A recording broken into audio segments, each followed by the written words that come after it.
Alright, tracking the potential for an impactful winter system once we get later into the month of March into early April, once again around the Great Lakes region. This is coincidentally around the 1 year anniversary, or right on it, for the big northern Michigan ice storm last year. Now, ice is a possibility, but I do want to talk you through it and just kind of show you what I'm seeing right now and what we need to do now, which is basically nothing, just watch and wait. But it's just something to keep in mind because we like to be prepared and we like to have information. So let's kind of go through this and watch how this forecast evolves over the next couple of days. But it is something that I wouldn't put out there unless I started to see the patterns, and I am starting to see those patterns. So first of all, this is just what kind of precip is going to fall. Any precip. This is looking at anything, and it's all the same color. We're not making distinctions here because, again, the fine lines will likely change in about a week. This is the European Ensemble members. There's 51 of these, so this is the average of 51 models put together. And I'm just going to kind of verbally call out times and days, but look at the patterns here as I start to scroll this on through. It's picking up 24-hour precips. We got our cold front passing there, little clipper possibly coming through, but here's where it starts to get interesting, and this is where I want to focus on kind of the emptiness in the southeast around Georgia, Florida, out into the ocean. This high can also be called a Bermuda high, and it actually has winds coming out of the south on the west side of it. So southerly winds from the Gulf are going to bring in warm air. They're going to bring in some moisture. The Gulf is a little bit above average, so we have a little extra moisture added to the atmosphere to work with, and it goes around the whole thing. So that's why you see all that green showing up around into Michigan and the Great Lakes, because then it runs into some colder air. The cold air can't hang on to the moisture as well. We have a bunch of lifting action going on, and then we start to wring the moisture out. The line of cold air at the surface is what's going to determine the possibility between some rain, some freezing rain, and then of course we have different levels of the atmosphere to look at, whether we're going to have some snow come down for parts of the state, some sleet, things like that. But overall, this is now into April 1st, so whatever storm system we're looking at, obviously all 51 members here, giving it a pretty good possibility of coming on through. And notice how that kind of hangs out for a couple of days. Then we have another possibility here about April 5th or 6th. We're getting kind of far out then, but just look at the possibility for some of these heavy precip rates and just the streamers of the air going on through, the precip going on by. And that's going to continue to be the pattern for quite a while. Now, this is called the upper air height anomaly. So basically what this is saying is, what are the possibilities for some warmer air and some colder air? Now notice we have a lot of very cold air across the Hudson Bay, indicated by an area of high pressure up there, and low pressure down to the south is going to be trying to draw up some of that warmth from the south. And notice how Michigan is kind of right on that fine line, especially as we go later into the month, get a little bit of a cool spell there.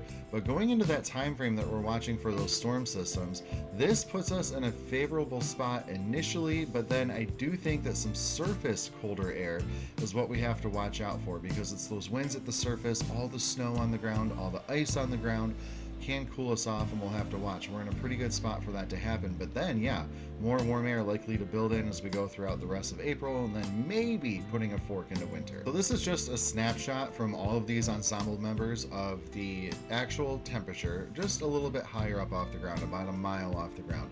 Notice when we start turning into that teal color, blue color off to the north, that's actually indicating 0 degrees Celsius, which is right at that freezing mark. But again, that's higher up in the atmosphere. So notice how we're just kind of right on that line.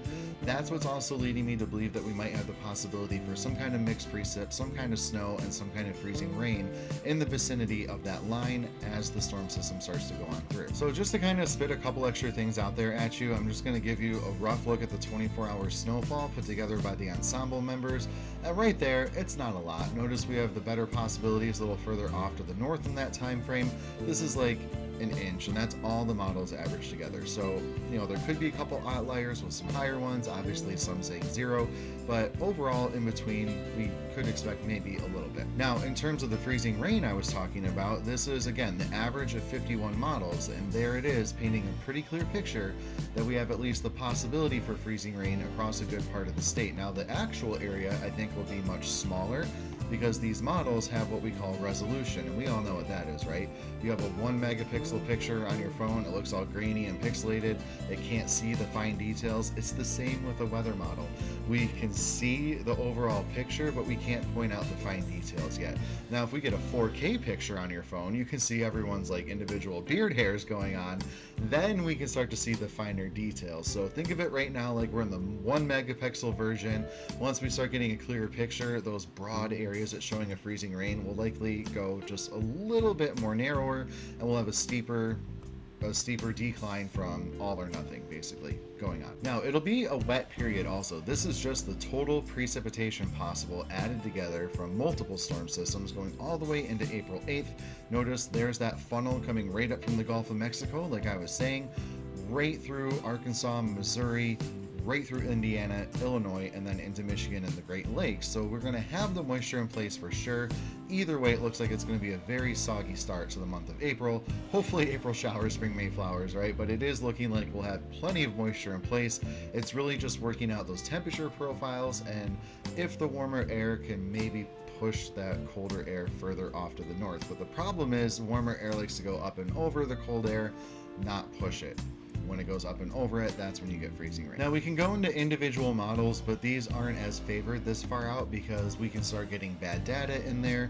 Small problems, when they're a problem, can actually become bigger and give you a whole bad forecast down the road. So that's why we don't like to go further than 5 to 7 days out, but we can certainly look for patterns in that 5 to 7 day time frame.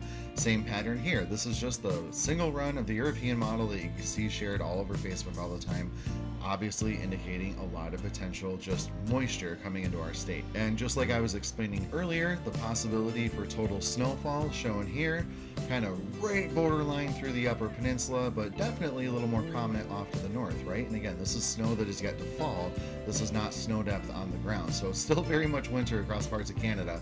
But how far south will we get some of that cooler air? And notice we could be playing around with a couple minor snowfall totals here and there, but overall that is expected to stay a little further off to the north. And again, we can look at the finer details. I'm not showing specific numbers, that's irresponsible this far out, but it's also indicating that possibility for that freezing rain right there as well. Now, this is the GFS model, the American model, because I'm never going to show you just one. We need to have options, right? So this is also indicating quite a wet period for the state of Michigan, indicated by those reds and dark reds on the precip there, maybe 2 to 3 inches total. So enough to cause some higher water, still a lot of mud out there, but enough to cause outright flooding.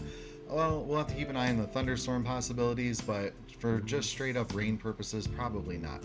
The problem here though is that resolution thing I was talking about. Even this model, which does show a lot of detail, still can't pick up on some of those smaller finite downpours and thunderstorms, so you could have some bigger spikes, like what we saw in Grand Rapids about a week ago with the flash flooding.